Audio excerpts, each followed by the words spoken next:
Now that Kamala Harris is the presumptive Democrat nominee, we have conservative groups, of course, but liberal groups as well that are attacking her. Black Lives Matter shocked everyone by coming out with a fiery tweet about how Kamala Harris should not be the nominee. Really quick though, before I show you that tweet, check out what Kamala Harris said about BLM not long ago. They're not going to stop. And this is a movement. I'm telling you, they're not going to stop. And everyone beware, because they're not going to stop. They're not going to stop before Election Day in November, and they're not going to stop after Election Day. And everyone should take note of that on both levels, that they're not going to let up, and they should not. And we should not. So clearly, Kamala Harris is a big fan of BLM. And it goes without saying that that is one of many, many videos where she says something over and over and over again without saying anything. That's one video. I wasn't looking for that video for an example of how she sucks at speaking, but I just wanted to see, her opinion on BLM. But of course, you can't even look up a video of Kamala Harris without seeing her say absolutely nothing. And I think that's going to be, as I'll talk about a little bit later, that's going to be the theme of her candidacy from now until November. And I think more people are going to sour when they see what a bad communicator is. But Kamala is a big fan of BLM. This is what BLM, without further ado, this is what BLM said about Kamala Harris and the Democrat Party.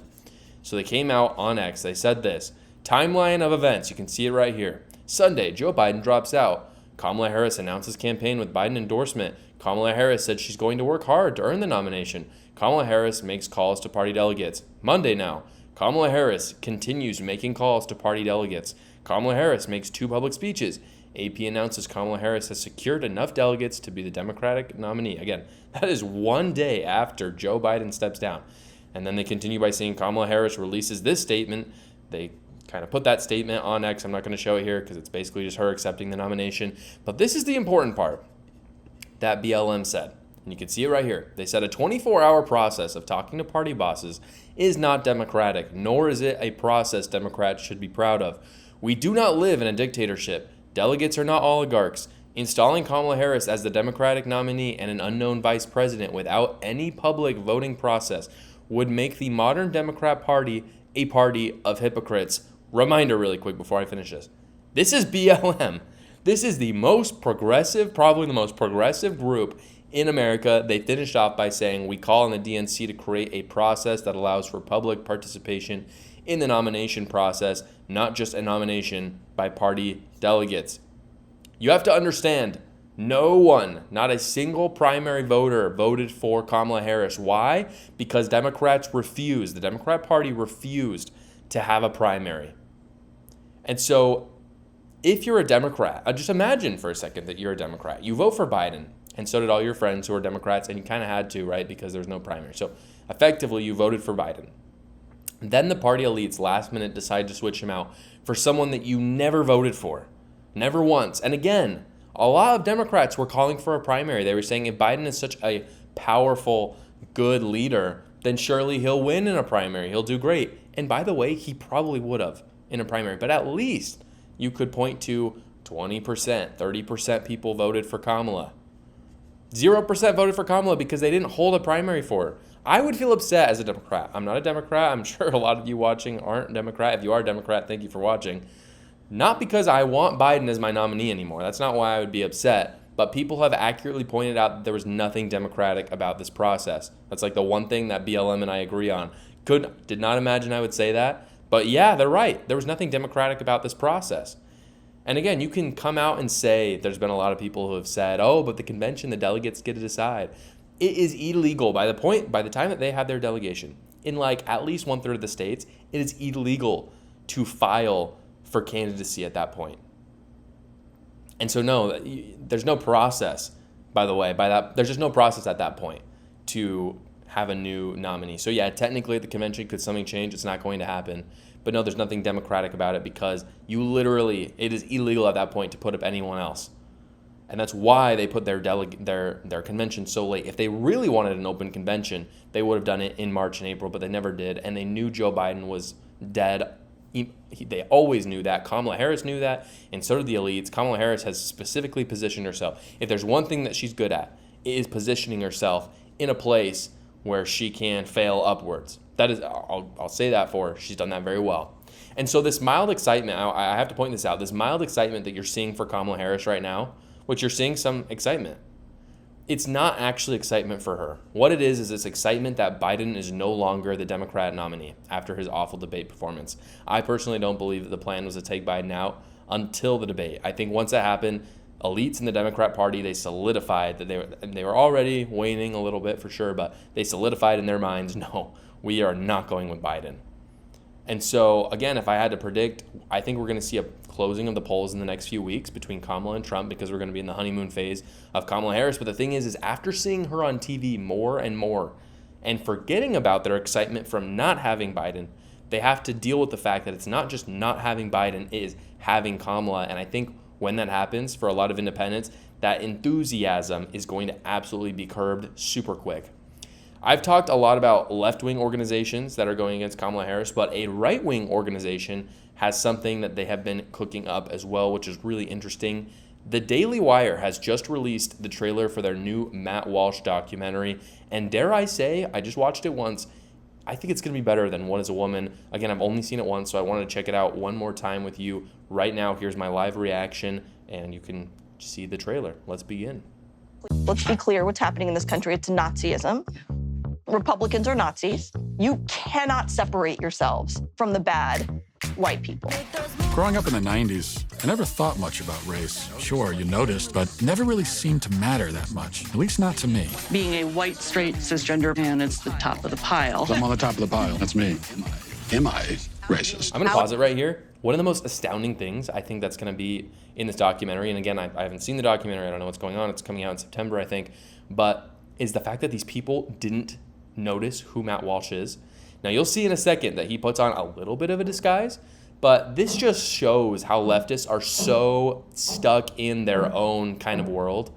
They really refuse to actually look at the other side, and that's super evident by the fact that they don't even know who Matt Walsh is, but let's continue. I'd really appreciate it if you left. I'm trying to learn. I'm on this journey. Can you please leave? If I'm going to sort this out, I need to go deeper undercover. If I want to be an ally, I need to look like one.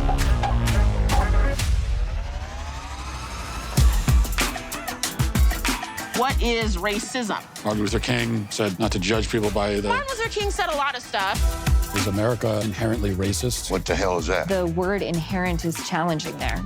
America is racist to its bones. All of the... So inherently. Yeah. The entire system has to burn. And I'm not going to even use save this country. This country is not worth saving. This country is a piece of shit. Oh, sorry. Sorry. They gon' say I'm racist. Joining us now is Matt, certified DEI expert. Here's my certification. Where are you guys in your anti-racist journeys? So I'll look around the room and point. You can tell, too, this whole documentary is just going to be an exercise in trolling leftists, and I am totally here for it. I think it's going to be absolutely incredible. But you can kind of see in these clips right here that there's going to be a lot of that, and I think it's going to be super awesome. To who we believe is the most racist person in the room. We want to rename the George Washington Monument to the George Floyd Monument. Would you mind signing it? You will? What do you think about this issue of heteronormativity and how it intersects with the broader structures of racism in society? They gon' say I'm racist. What's up with white people? What are you doing to decenter your whiteness? Who's making it the center? Why are they doing that? And what you're doing is you're stretching out of your whiteness. This is more for you and less for you. White. Folks. White. Trash. White supremacy. White woman. White boy. White. Entitlement. White. Centering. White. Silence. Is there a black person around here? So there's a black person right here. Does he not exist? They gon' say I'm racist, but they call everybody racist. Hi, Robin. Hi. And what's your name? I'm Matt. Matt. Hi, Matt. Nice to meet you. Just had to ask who you are because you have to be careful. Never be too careful. They gon' say you racist, but they call everybody racist.